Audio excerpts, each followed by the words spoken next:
We just have another quick snack-like video today. I'm just going to review the top 5 mistakes you're making when you're caring for cuts and scrapes that are making them more likely to get infected and prolonging the healing process. So without further ado, here they are. 1. Please stop pouring peroxide on stuff.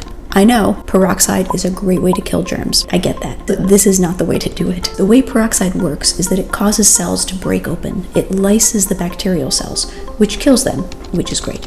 The problem is, it's not specific. It doesn't just kill bacterial cells. It also kills your healthy tissue at the edges of the cuts. And if you keep doing it, it will also kill the immune cells and fibroblasts, the healing cells that are working to close the cut up again. By pouring peroxide on a wound, you're making it harder for it to heal.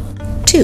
Along those lines, please stop pouring rubbing alcohol on stuff. It's exquisitely painful, and frankly, just not necessary. And it functions similarly to peroxide, and thus has a lot of the same downsides. 3. Why does no one wash out cuts anymore? Let's just wash them with soap and water. It's the best thing you can do to help decrease infection risk, and the flowing water will help to dislodge any debris that's left in the wound. 4. Please stop trying to let cuts and scrapes air out so that they can dry out. They're less likely to get infected if you keep them moist than if you let them dry out, which I know is counterintuitive. I suspect that because when you see infected wounds, they often have drainage, and you don't see that with wounds that have dried out on the surface. But immune cells work better when the area is kept moist. They're also less likely to scar. The best thing you can do is put on some single ingredient petrolatum. You can use Vaseline or maybe Aquaphor ointment or CeraVe healing ointment, although I'd probably just stick with Vaseline because it doesn't have any other ingredients that could potentially be irritating. Just keep applying it and keep it moist until it's fully epithelialized on the surface,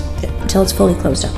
After that, you should make sure to keep it really well protected from the sun because it's less likely to scar and it's going to be more sun sensitive since it's now basically brand new baby skin. That said, number 5, though we want you to keep them moist, please stop dousing them in antibiotic ointment. I don't know why everyone has such a love affair with antibiotic ointment. You're just rubbing it on everything. The thing we have to remember with antibiotic ointment is that, like any antibiotic, it doesn't kill all bacteria. And the problem with over-the-counter antibiotic ointment is that it doesn't actually kill the types of bacteria that are most likely to cause wound infections.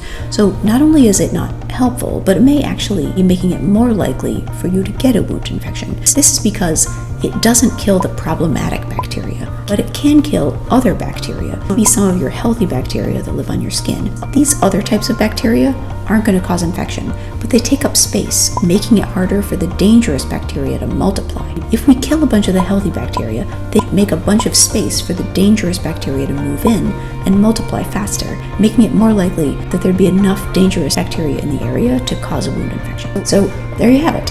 Go forth and take good care of those skin knees. And as always, remember that the best way to take care of your kids is to take care of yourself. Thanks for joining me.